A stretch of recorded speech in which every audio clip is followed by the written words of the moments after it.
Hi friends, thank you for joining me today. My name is Andrea, and if you've been keeping up with my channel, you know that I have a serious dim sum withdrawal leading to an even more serious dim sum craving. Today I'll be making pork and chive dumplings and pot stickers. We love them in our household and eat them in many different ways.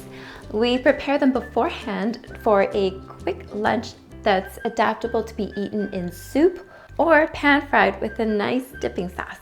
Now originally I wanted to show you how to make dumplings from scratch, but that doesn't really fit to the theme of my channel, which is simple Asian cooking. And also making dumplings from scratch means 2 to 3 times as much work. And unless you have older kids at home to help you form an assembly line like my husband did when he was growing up, it's going to take too much time in the kitchen, especially when you have a busy work life and home life. But if you guys really want me to share my dumpling wrapper recipe, please leave me a comment below and I can do that for you later on down the road. Anyway, I'm getting hungry, so let's get started. So instead of making dumpling wrappers from scratch, to simplify things, we're going to use store-bought dumpling wrappers. There are a bunch of different types of dumpling wrappers. The ones I have here are Shanghai dumpling wrappers, which are round and thicker than wonton wrappers. You'll need about 50 of these for this recipe. To prep, finely chop 1 cup worth of Chinese chive,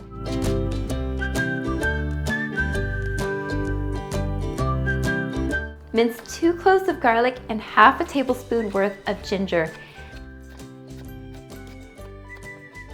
Then make a cornstarch slurry of 2 tablespoons of cornstarch and 3 tablespoons of water. In a large mixing bowl, combine 1 pound of ground pork, the chopped Chinese chives, the minced garlic, the minced ginger, 2 tablespoons of soy sauce, 1 teaspoon of sesame oil, 1/4 teaspoon of salt, 1/4 teaspoon of white pepper, and the cornstarch slurry. Stir to combine.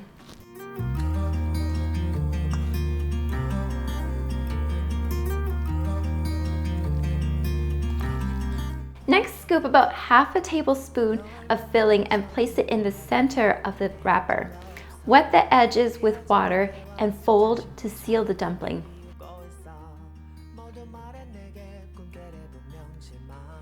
This can be done several ways, or if you have a dumpling press like this, you can use that to make life simpler. Now repeat the above process with the remaining filling and wrappers.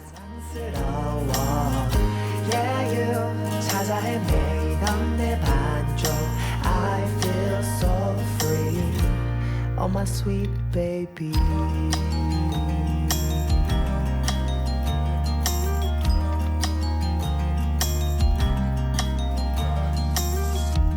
널 만나기 전 난 일만 했지 workaholic lifestyle. Place your dumplings aside until you're ready to cook them. 너의 등장에 나 비로소는 더 다양한 세상의 색채 언어로 인해 변해. Bring a large pot of water to boil over high heat. Once it boils, turn the heat down to medium.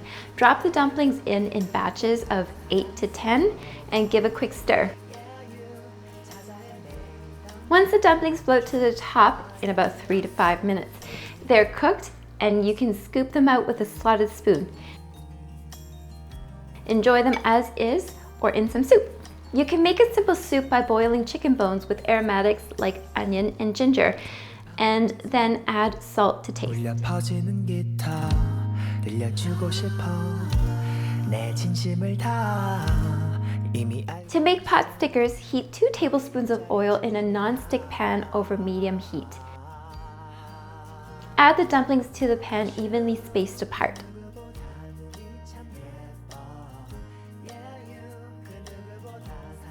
Once you get a nice sear on the bottom of each dumpling, add a tablespoon of water to the pan and put a lid over the pan. Let it steam for about 2 to 3 minutes and then remove them from heat.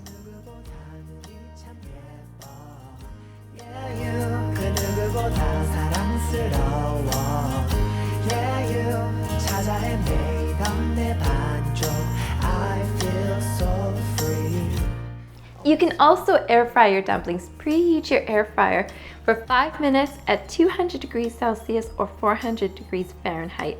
When your air fryer is preheating, brush your dumplings with vegetable oil. Make sure that each dumpling is fully coated for maximum crunch. Place the dumplings in a single layer, evenly spaced apart in the air fryer basket. Air fry for 6 to 7 minutes at 200 degrees Celsius or 400 degrees Fahrenheit.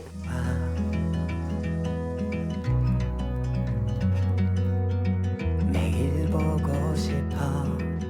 And here you have it, friends, pork and chive dumplings prepared 3 different ways. We probably have dumplings in some form or fashion every couple of weeks. It's quick, it's easy, and my kids can't get enough of them. I think that's a win-win all around. Pork is usually our protein of choice for dumplings and pot stickers, but you can use a different protein like chicken if you'd like. We often dip our pot stickers in Japanese soy sauce, or for a bit of a tangy crunch, we also use balsamic vinegar. So, boiled, pan-fried, air-fried, which way do you prefer? Leave me a comment below and let me know. If you've made too many dumplings for one sitting, you can freeze the uncooked portions.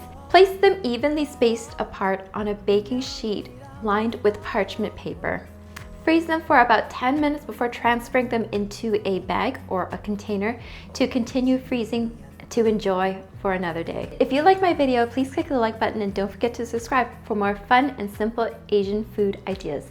Until next time, friends. Mwah!